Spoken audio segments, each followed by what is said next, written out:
today I will be probably repeating some of the topics that I have shared during those lessons. And these are actually very important principles and philosophies which deals with the practice as well as also the way of thinking and living as we become a Buddhist. Now, today we are going to talk about two types of freedom, And in fact, I think many of us, when we come to this center, I think one of your most principal wish is to eventually try to find a way to happiness and also freedom from a lot of bondage and pressures. Because there are certain sectors of the world community where you feel being oppressed and you feel that you do not have the freedom to do a lot of things. And that's why sometimes you fight, sometimes you rebel, sometimes you become a freedom fighter in order to advocate ways and means to end all this oppression and eventually be free. But the question asked is, are you really free after all these efforts? Or are you still being trapped within what we call the cycles of life and the commitments that you have made in order to lead what we call a free life? So we want to divide these two into two types of freedom. One is a freedom that you need when you want to enjoy it materially. We call it material freedom. Material freedom means, or external freedom, is that you want to have the right to live without political, social, or cultural restrictions. You want to be free to religion, to free to practice what you believe. You want to be free to have a social fabric and a social governance in order to ensure that you have a right in everything you do. You also want to have what we call to practice your culture and to be seen as a separate entity so that you can live with your beliefs, with your practice, and with your rites and rituals. And that is what we call cultural freedom. So whereas internal freedom is the liberty to think, feel, and believe based on your personal preference. In other words, you must feel free inside you too. Not only do you feel free in the experience of materialism, you must also feel free in the spirituality and also in the pursuits of what we call happiness. Because at the end of the day, everybody is in pursuit of this word called happiness. And it seems to be very elusive.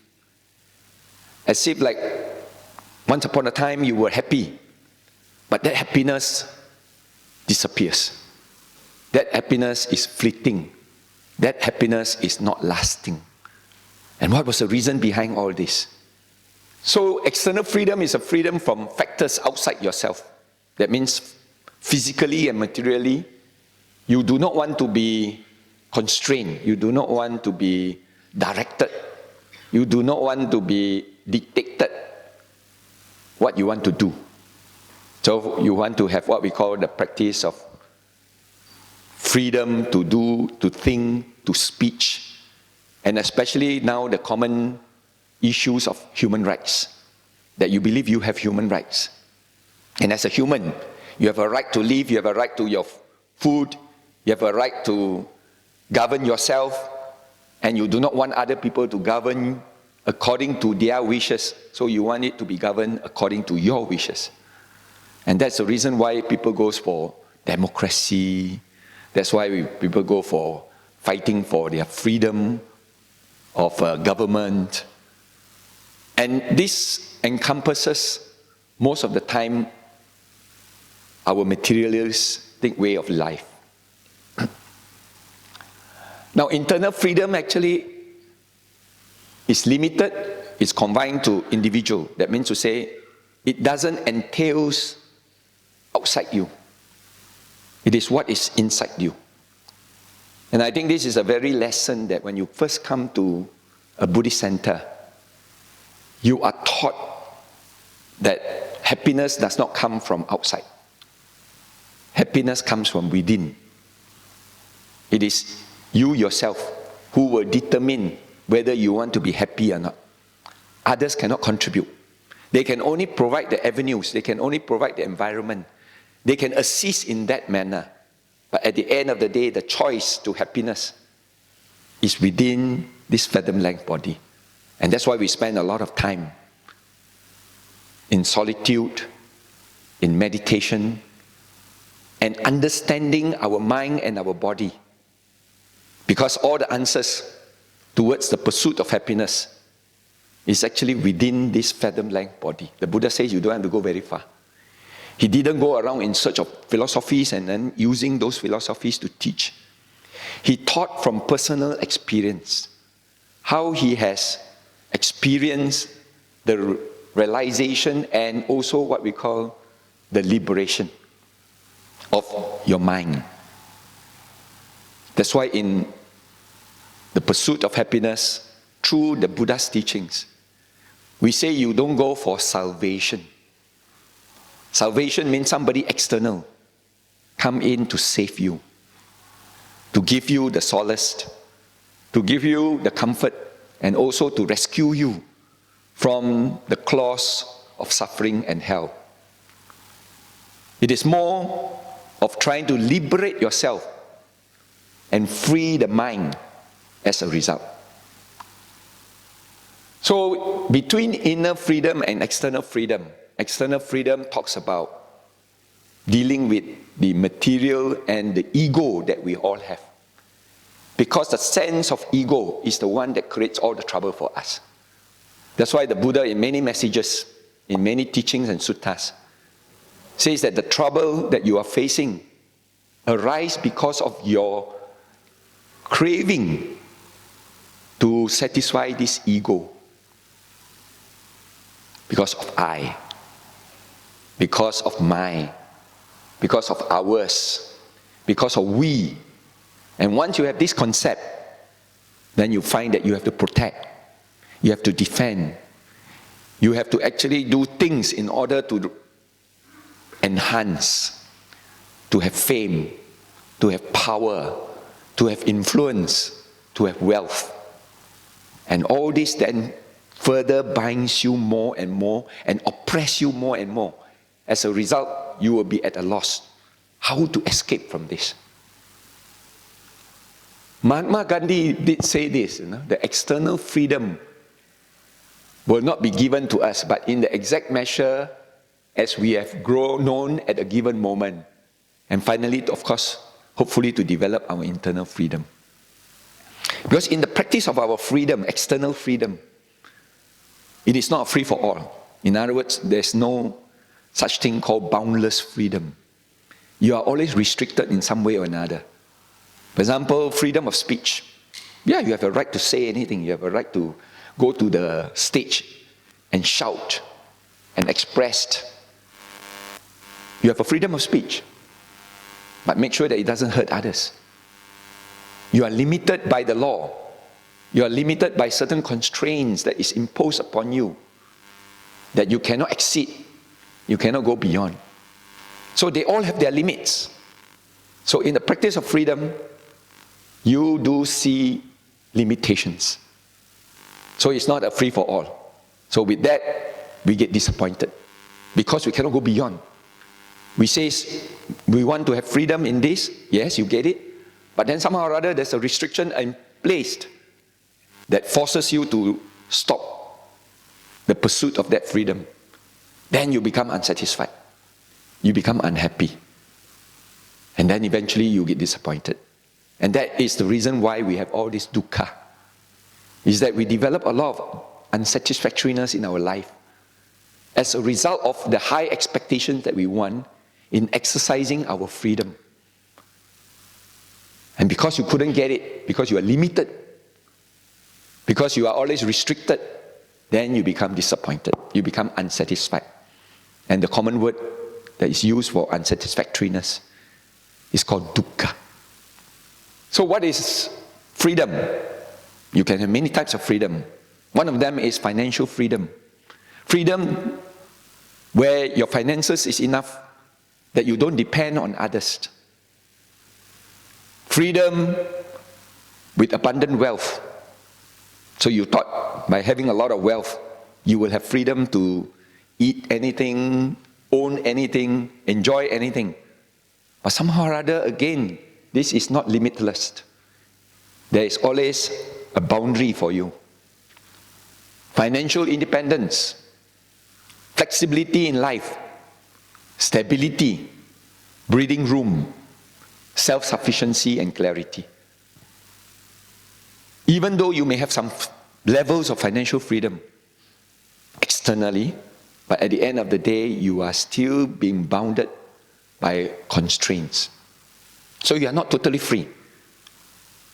Then the main crux of a lot of issues that we face is human rights. I think the world is very much involved in this human rights.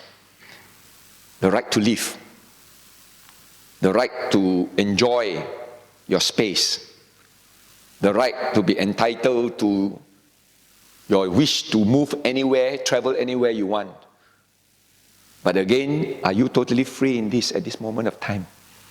And if you don't, how many people are happy that you have total freedom? And because of that, the world keeps on having conflicts, because there is never a conclusion to that human rights. To you, maybe human right. To another person, it's actually a governance. They have to restrict you. They have to restrict you in order to protect you. They have to restrict you in order to prevent further chaos. So somehow or other, it's endless. It keeps on going round and round. That's why we say life is almost like what we call a samsara. Samsara which go on and on, round and round, and we are caught in that inside it. Freedom of religion. Oh, there are many in the world fighting each other just because of this word religion. And that's why this become a taboo, this word. Yes, you have a right to practice your practice. But somehow or other in your practice, you feel that you have been oppressed somehow. You have been prevented from the total freedom of engaging in that religious discussion. Again, yes, you have religious freedom, but you have not total freedom. So we do not always have the freedom to choose the roles we want to play. Now, each one of us in this world, we all have a role to play. Either we play as a ruler, or we play as a subject, or we play as a boss, or as a role of employee, play as a role of a teacher and as a role of a student. And there are many roles that we play in this world. But again, the freedom to choose the role sometimes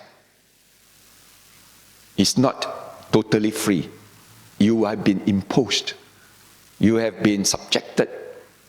And thus, you do not move further away from that limits.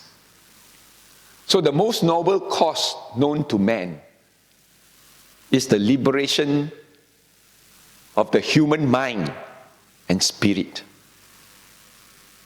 So now I'll go to the subject of the mind. Now we are all born with two components.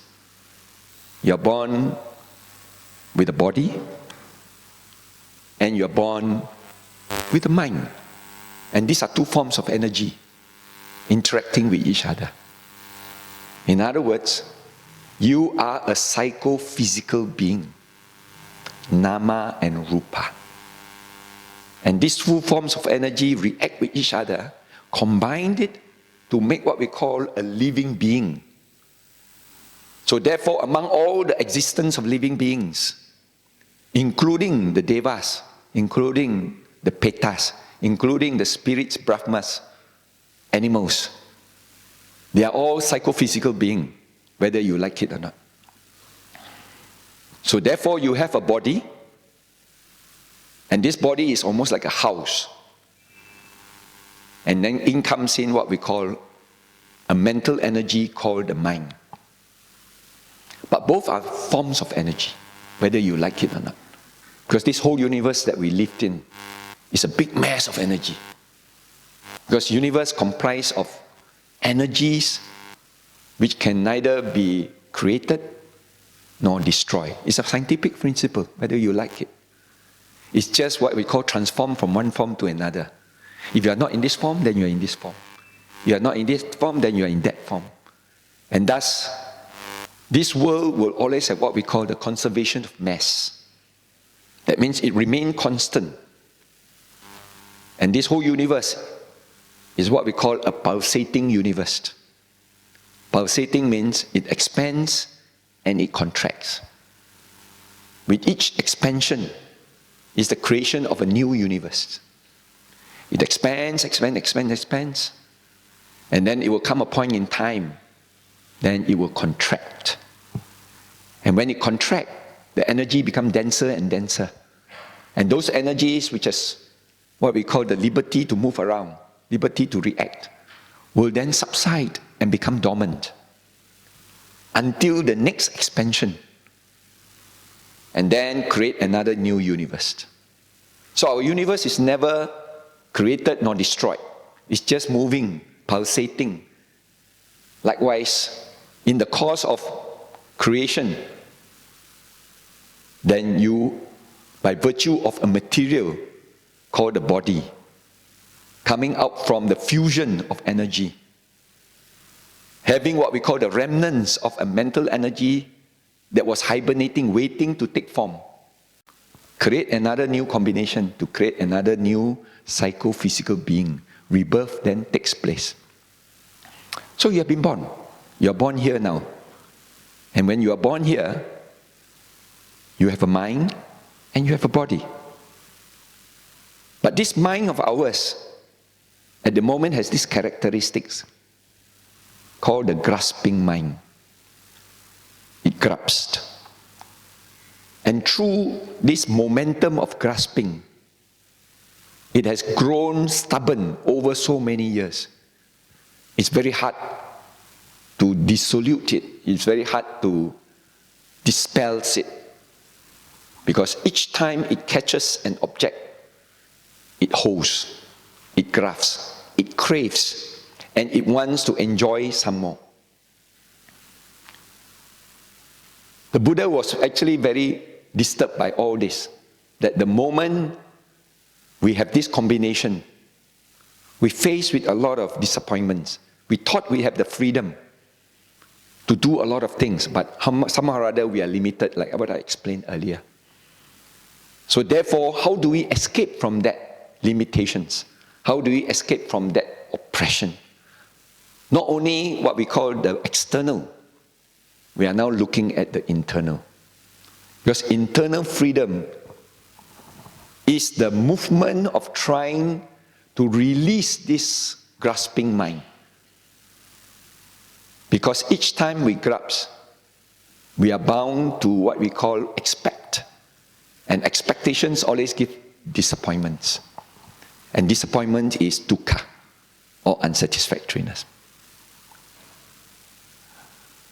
So I want to go to a very important formula that the Buddha expounded, because for many years he was very disturbed by what we call the unsatisfactoriness of life.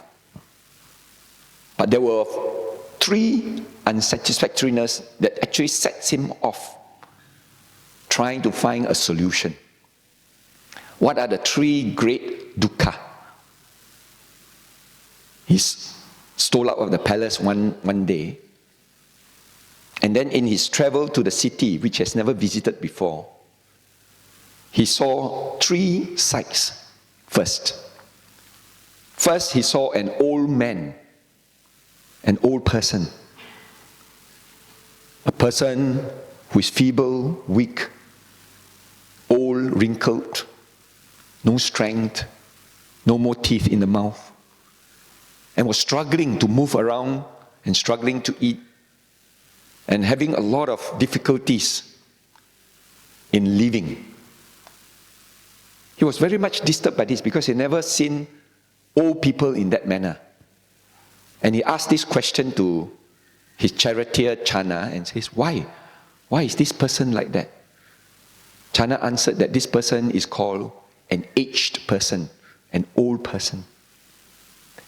And then he asked the question, shall I one day be like that? And Chana answered, yes. This is inevitable. Old age is inevitable. One day, you have to come to this point of life where you will be an aged person, not able to do the things that you used to do when you were 16, 20, 30, and so on. And these conditions are very miserable. When you're old, you know. You want to run 100 meters in 10.5 seconds, cannot already. You want to eat sugar cane, also cannot already.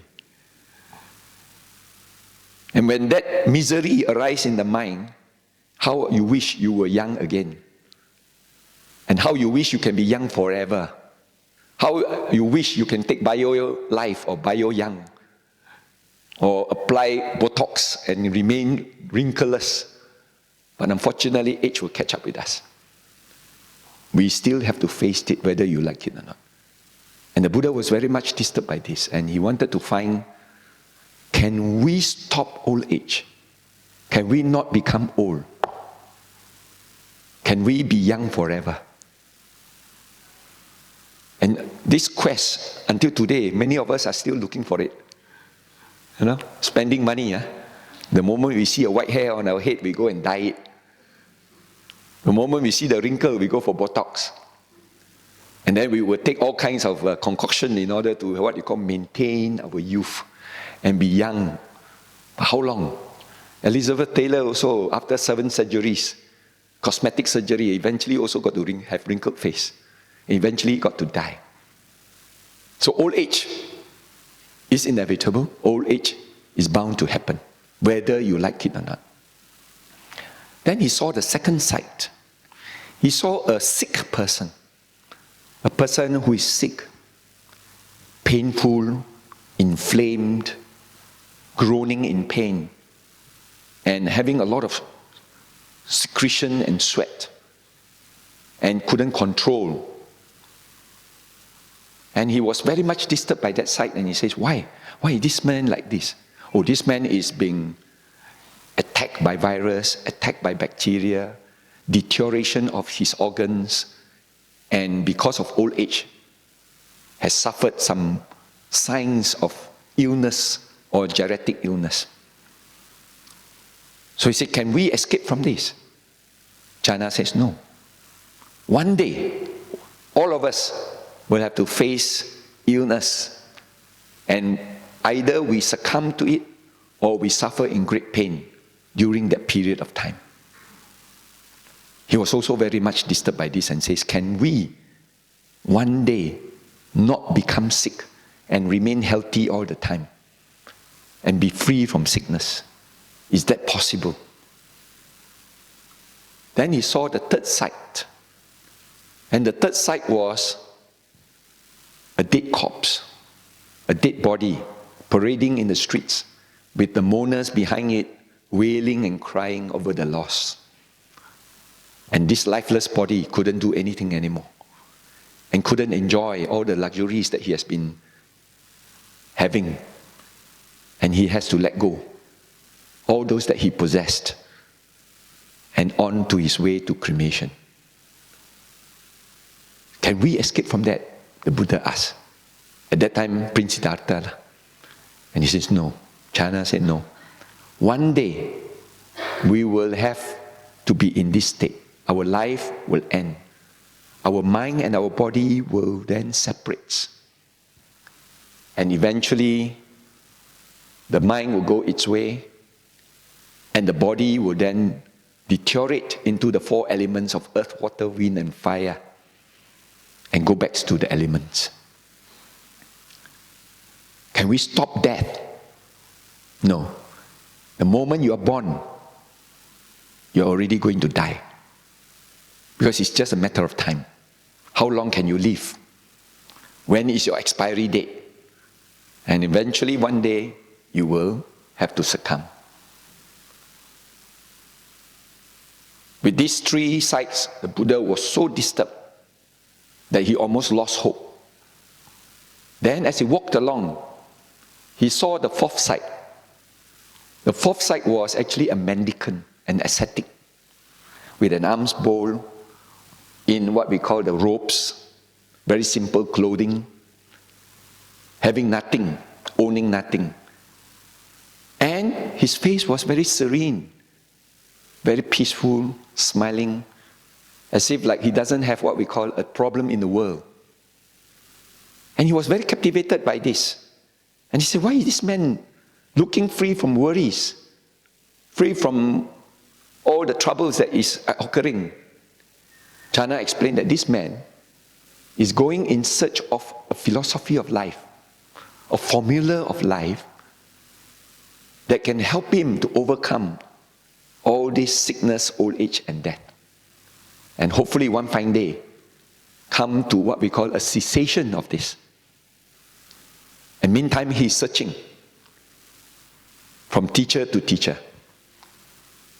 The Buddha then left the scene after seeing all these four sights, went back to the palace and think very deeply about this, and says, can I now sacrifice my worldly kingdom in order to go forth and find a solution once and for all to try and resolve this issue so that mankind will never have to suffer old age, suffer sickness and death, because these three conditions are very miserable. When you come to this, you will know. When the time comes that you will have learned that you have cancer, then you will know how miserable you will become. When the time comes, you are on your deathbed, holding on to the bed, but thinking that if you don't let go, you don't have to go. But unfortunately, you have to leave all your loved ones and all your material possessions. Because of this, the Buddha says, then I will set forth and follow the path of the mendicant and see whether I can find an answer to resolve this once and for all. And on that fateful night, he left the palace, left his family, left his newborn son, and then pledged himself to try and learn from all the mendicants the formula and the way and the path leading to the cessation of all this.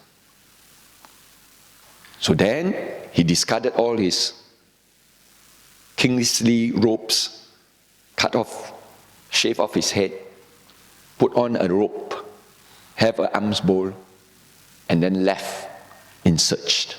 And for 6 long years, he was actually going from teacher to teacher, trying to find that liberation from these vicissitudes of life.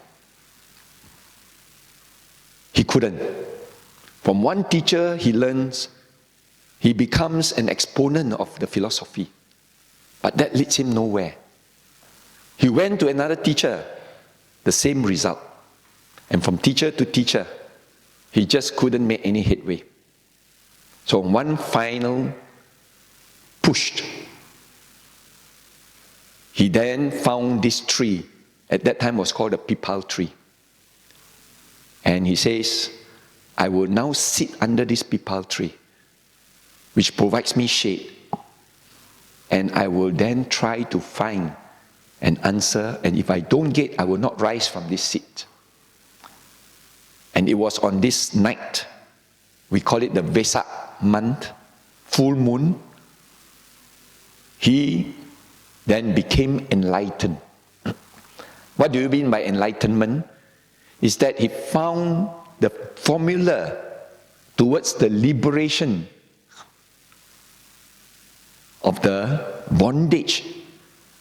Because at the end of the day, if he don't find it, even when he dies, as an ordinary being, subject to old age, sickness and death, that was not the end.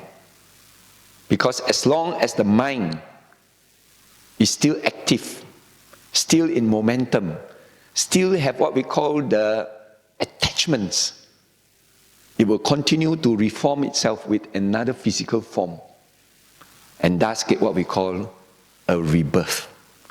And the moment he's born, he will then have to face this problem again and again and again. I will explain the mechanics of it a little while later. What did he find? He finds what we call the Four Noble Truths. Let me explain the Four Noble Truths first. On that fateful night, he then discovered that all this that we are experiencing is called dukkha. It's unsatisfactoriness. We expect ourselves to live long, but it doesn't. We expect ourselves to be healthy, but one day it did not turn out true. We expect ourselves to, what you call, live forever. One day it turns out not true. So therefore, we will always face this unsatisfactoriness in life. Number two, he realized that as long as we have this fathom-length body,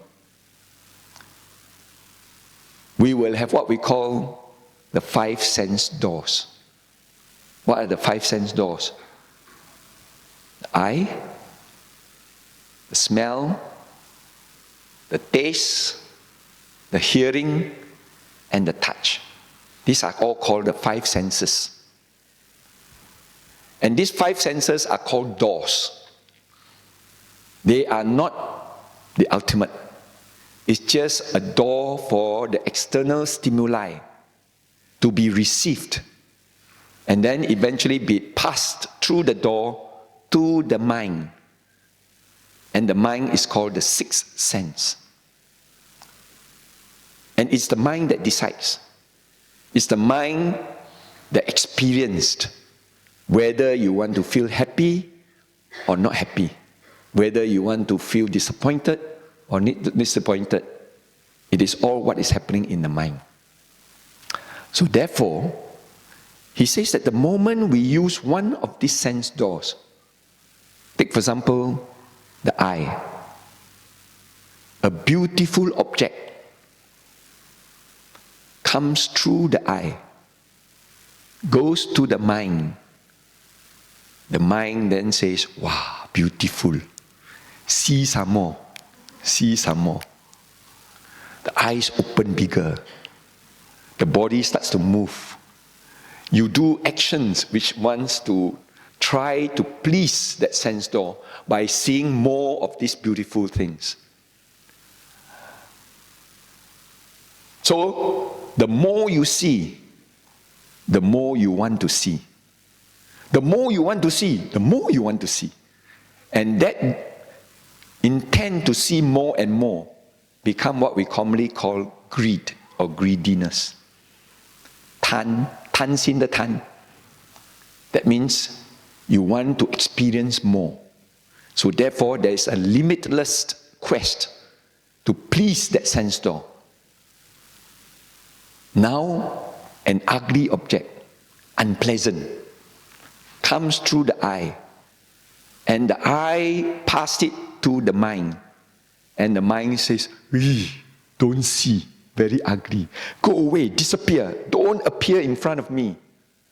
But that object has every right to be there.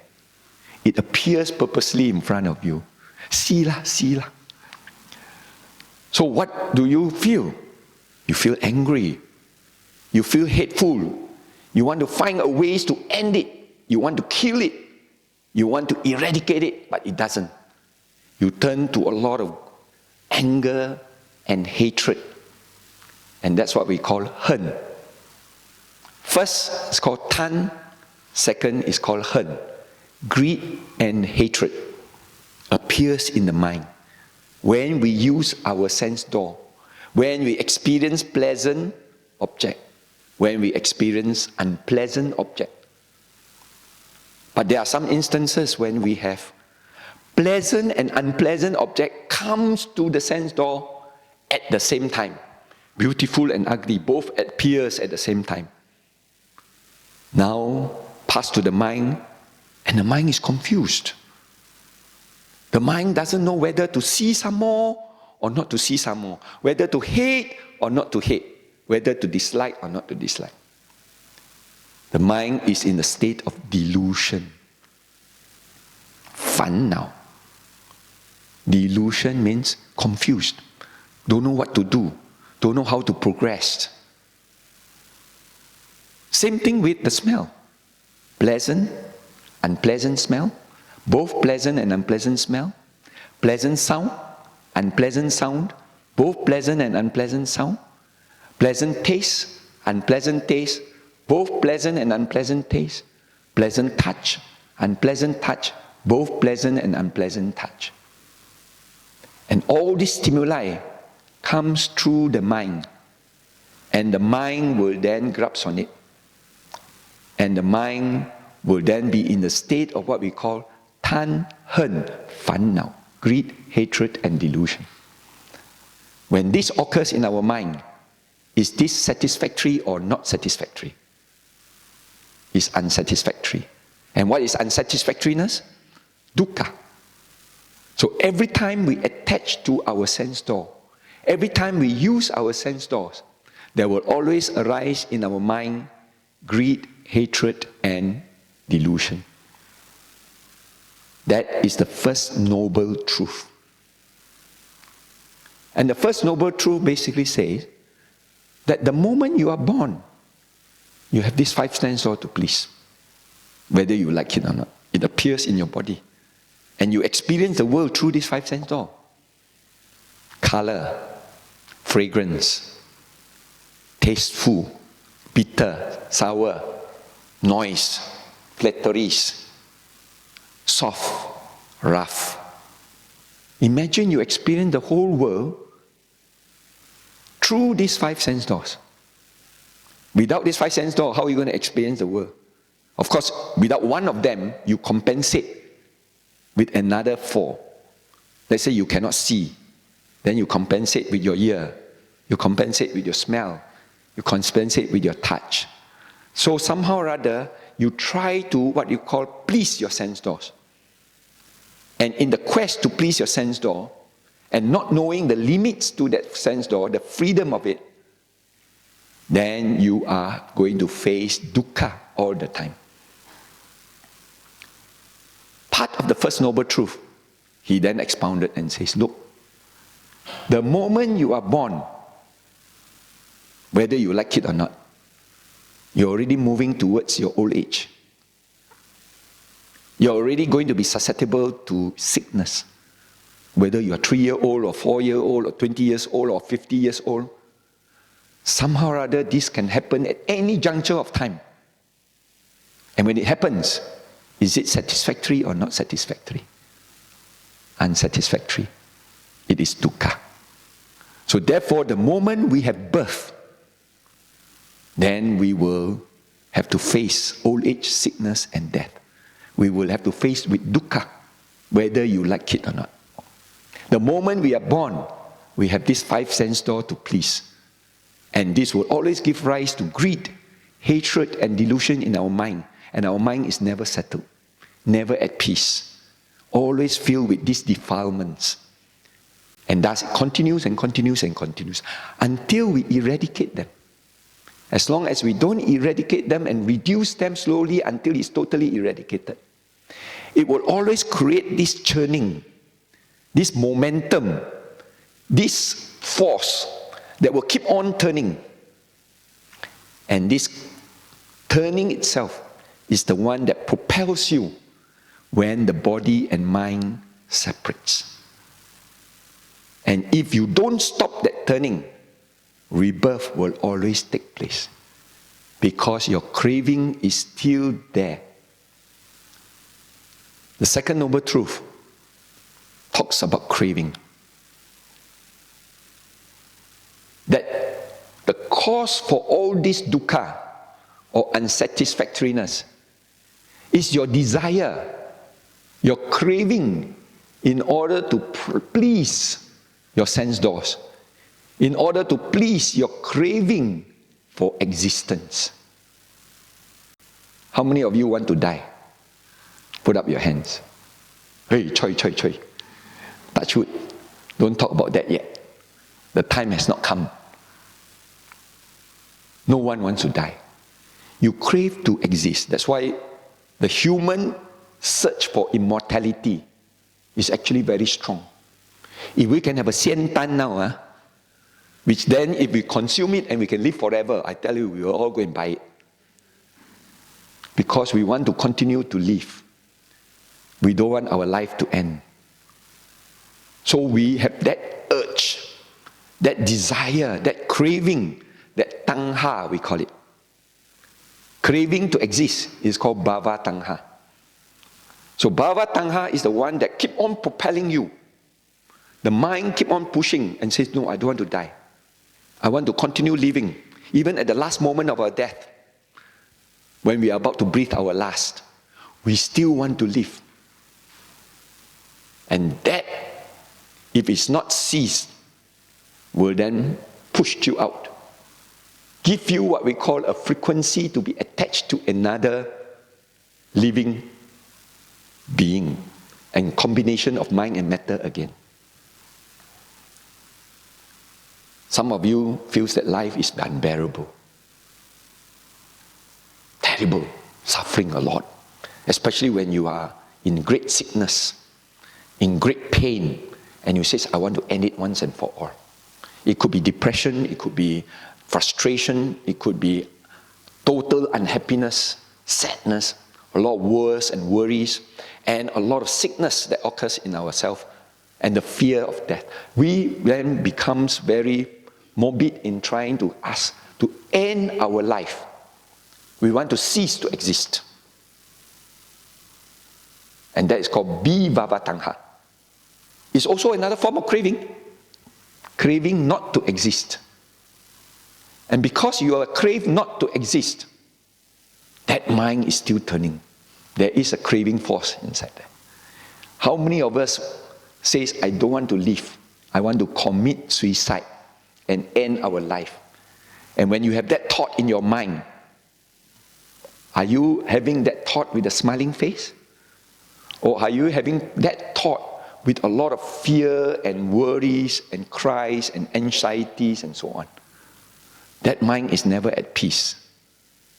Because that is not at peace, it is still churning. There's still this momentum, there's still this inertia. And that consciousness, when it comes up, it will then attach itself to another physical form. And thus you get birth again. The moment you are born again, old age, sickness, death, five sense door, greed, hatred, delusion, zhao bei qi. You are still caught within what we call samsara. So the Buddha says, can we end it? He says, look at the cause. What was the cause for your unsatisfactoriness? Your craving, isn't it? Bhava tangha, bhava tangha, kamma tangha. Kamma tangha means attachment to your sense doors. You still crave to please your sense doors. You crave to exist. You crave not to exist. You crave to please your sense door. So when you have these three great craving still existing in the mind, you have not eradicated it, you will always have that potential to be reborn again. And when you are born again, the whole story repeats itself. You have not escaped. You do not have that freedom. You do not have that release. You do not have that liberation. So in this, we are saying we're trying to liberate our mind from that grasping, which is called craving. What if we cease from craving? That means to say we identify, yes, the reason why I'm having all these difficulties and unsatisfactoriness is because of my craving for existence, because I do not understand. Because of my craving for non-existence, because I do not understand. Because of my craving to please my sense door, I do not understand why I'm doing that. I do not know how to stop it. I continue to engage in it. So the way to end this is to develop what we call the right understanding of the true nature of our mind. And this is called the grasping mind. Now remember, I started by saying our mind is a grasping mind. And it is very stubborn. It's very difficult to release. You can try a release, yes, only for a moment. After that, it will then grasp again.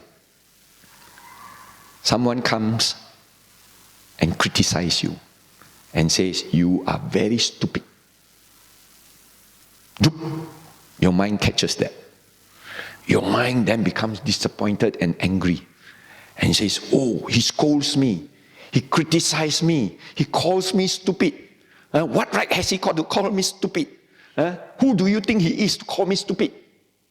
Or am I really stupid? That grasping circles in the mind.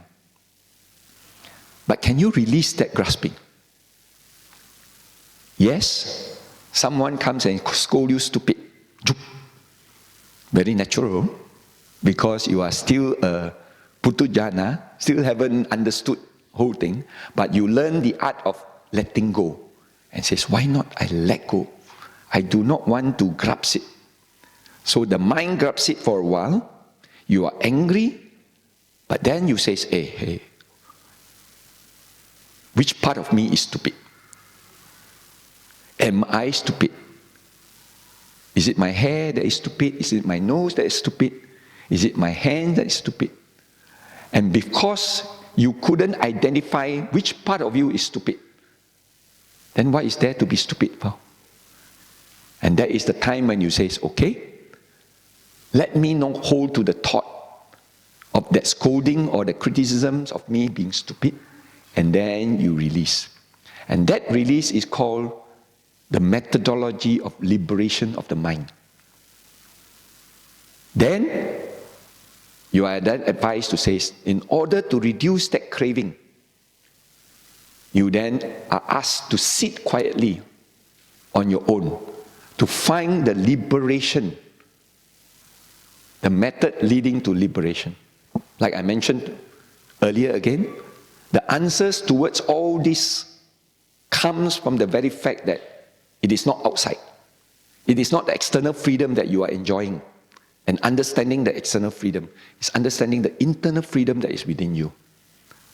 So now you follow a meditation class and says, now I want to reduce my craving. You sit quietly, everybody sitting quietly, and then eventually you are asked to observe your breath. Breathing in, breathing out. Breathing in, breathing out. After a while, do you realize anything? What is the answer between breathing in and breathing out? Basically, breathing in, breathing out. When I breathe in, when I breathe out. And there are many people who sit there, sitting for a long period of time, still cannot come to a realization. That's why we say, enlightenment is the realization of the phenomena, the nature of the phenomena. So let us now just grossly analyze. Okay, I'm breathing in and I'm breathing out. And as you breathe in and out, the breath becomes very regulating. The breath becomes very relaxing. And the mind becomes very settled. And it becomes very peaceful. And then you get an elation of what we call bliss. Your mind is now focused on nothing else except the breathing in and breathing out. Your mind is now very concentrated. Your mind is now very easy to be used to analyze the understanding of the phenomena that is occurring within you. What was the phenomena that is occurring within you? Is your breathing in and breathing out. Then you see, the moment I breathe in, I breathe out. And when I breathe out, I will breathe in. Each breathing in will lead to a breathing out. Each breathing out will lead to a breathing in. For every breathing in, there will be a breathing out. And for every breathing out, there will be a breathing in. Nobody breathes in without breathing out. And nobody breathes out without breathing in. Try and see. You will develop dukkha. You will feel the pain in your lungs. So the moment you see this, is there a permanent breathing in? And is there a permanent breathing out? If you can see that there is no permanent breathing in and no permanent breathing out, 成佛了. Enlightenment. What do you mean by that? You begin to see the three characteristics of phenomena. Three characteristics of existence. What are they? Anicca, anatta, dukkha. Anicca. All phenomena are impermanent. They are all subject to change. They will change from one form to another, whether you like it or not. There will be no permanent entity that can exist without change. Anatta. There is no such thing called a soul, which exists a soul forever. It will keep on changing. So therefore, there is what we call a non-permanent entity always. Anatta. But if you are attached to a permanent entity forever, and it is not a permanent entity, it keeps on changing, you are going to be disappointed and unsatisfied. Dukkha. Anicca, impermanence. Anatta, no permanent entity. If you are attached to a permanent entity, then you will be unsatisfied or disappointed. Dukkha. So the moment you see all phenomena in this pattern, then your mind will then come to a conclusion that there is nothing for you to get attached to. Because when you are attached to something which you want to say, stay, don't change, you are going to be disappointed. Old age. Old age is part of a phenomena. Whether you like it or not, we are going to change from a young person to an old person. And that change is a natural progression. It is natural. It's part and parcel of nature. That there is this deterioration taking place. And you deteriorate from a young person to an old person. You deteriorate from a healthy person to a sick person. You deteriorate from a person who is alive to a person who is gone. Can you accept that change? If you can accept that change and says that, well, there's no permanent entity for me to grasp, and since there's nothing for me to grasp and nothing permanent for me to hold and says remain, then I shouldn't be disappointed. I shouldn't be unsatisfied. My mind now becomes relaxed. My mind now becomes released. And you see everything in that manner. That the moment mind change, you are not disappointed. The moment the conditions of the environment change, you are not disappointed. The moment your body change, you are not disappointed because you believe that this is part and parcel of the natural phenomena. We call it the niyamas. And since it's so natural, then just accept it. Live in harmony with it. Live in accordance with it. And be free from attaching to it. Then your craving then slowly releases itself. Your grasping mind then becomes less grasping. And it becomes open. And when someone scolds you, you are stupid.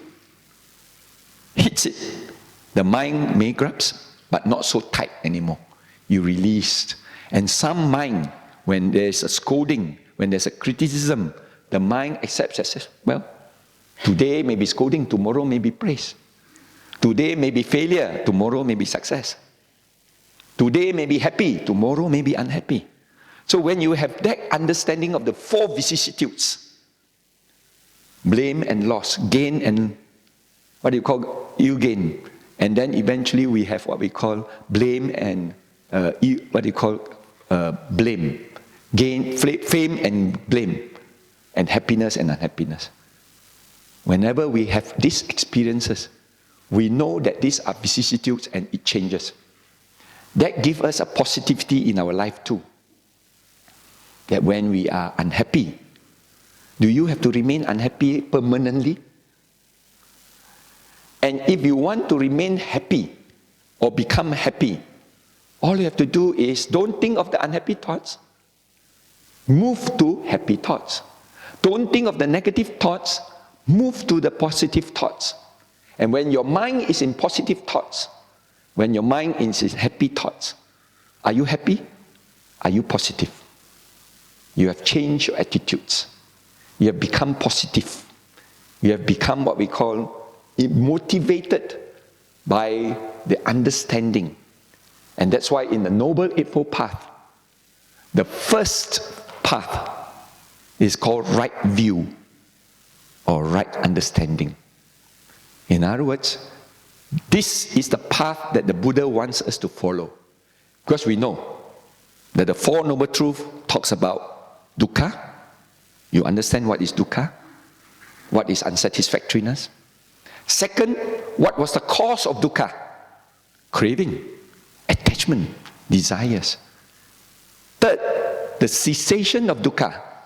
If we can reduce our desires, if we can reduce our craving, if we can stop craving once and for all, dukkha will then cease.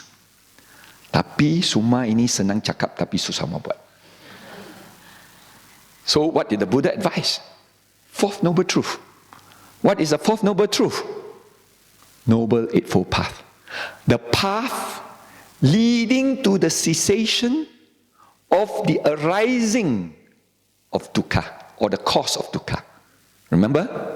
The path leading to the cessation of the cause of dukkha. And this is the formula which the Buddha discovered when he became enlightened.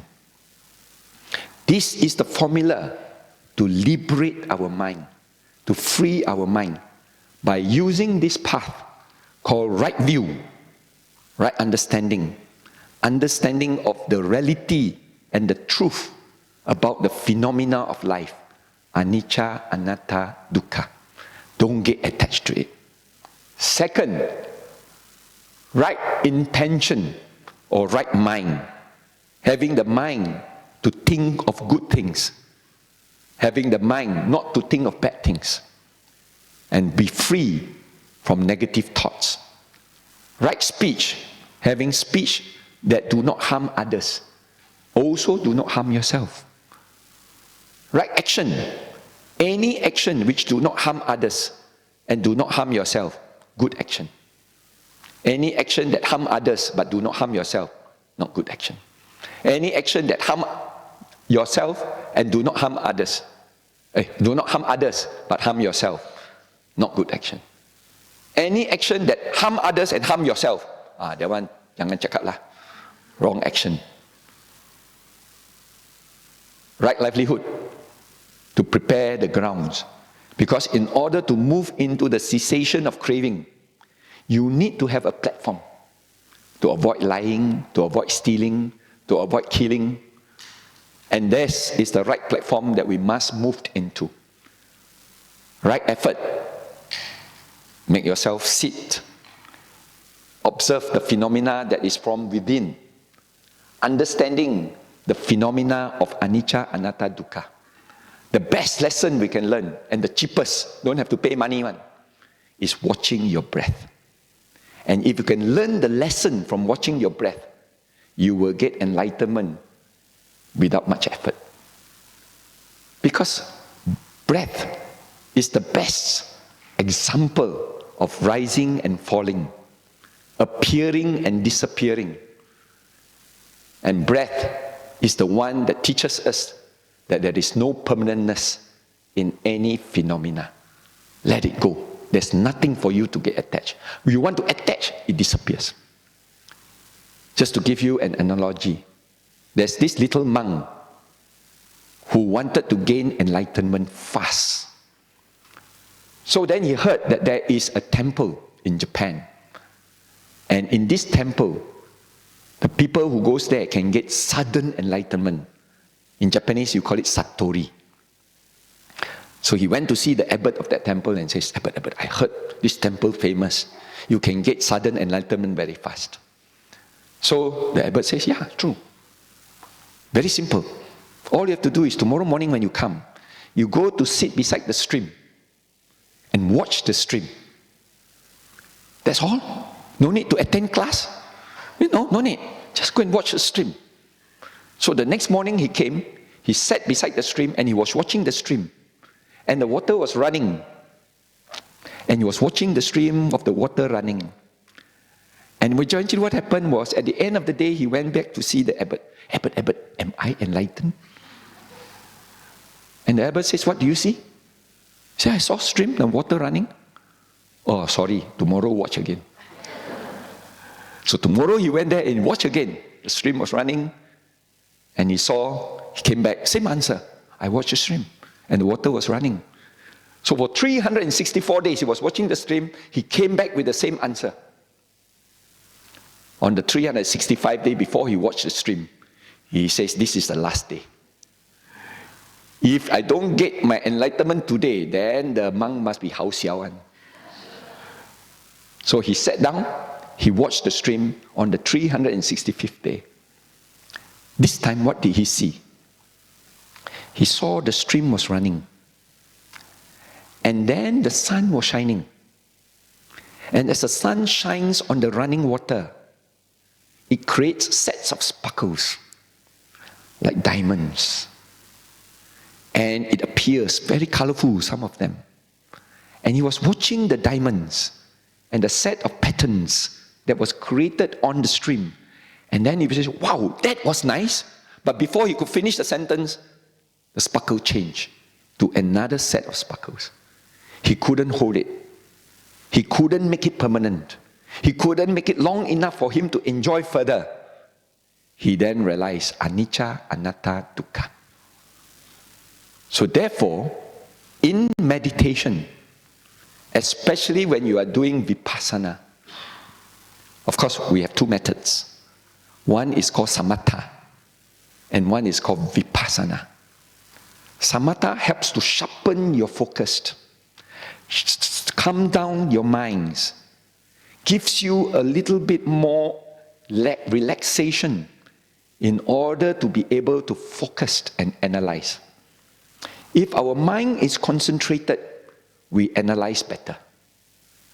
Because you can go on the object and you can go step by step and analyze. Oh, A to B, B to C, C to D. The next step, if you have achieved that, is now to watch the phenomena. Vipassana means you watch and get an insight. Insight meditation. Insight means you begin to see that phenomena and how it behaves. Like breath. You watch the breath. You watch a flame. You watch your breathing. You watch your pain. You watch your itchiness.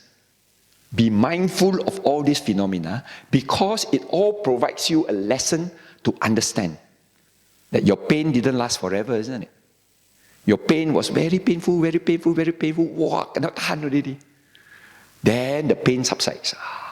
Now can tahan. But before you can say the next word, the pain comes back again. Oh, very painful. It comes in pulsation. Rise and fall. Itchiness also the same thing.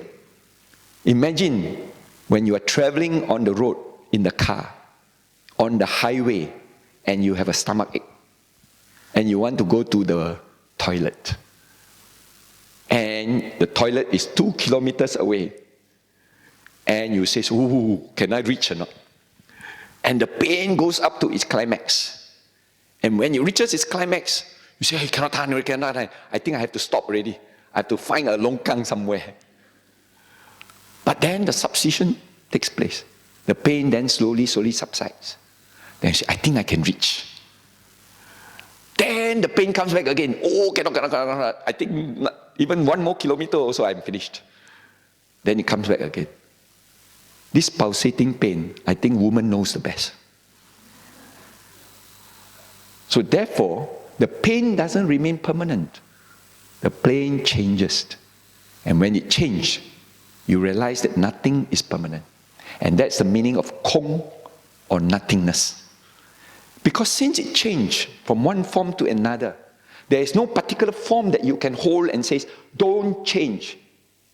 If you have that idea, you are going to be totally disappointed. And that's called dukkha.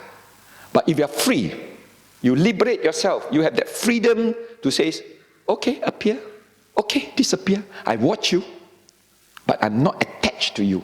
I'm not clinging on to you. Then the mind is relaxed. The mind is free. The mind is liberated. And that is called enlightenment. You feel so light after that. You are not burdened by that bondage. And that is exactly what we Buddhists are trying to do. We are trying to enlighten our mind. Free our mind from that attachment as much as possible. Though at this moment of time, it is little difficult. You can only do it little bit at a time. But doesn't matter.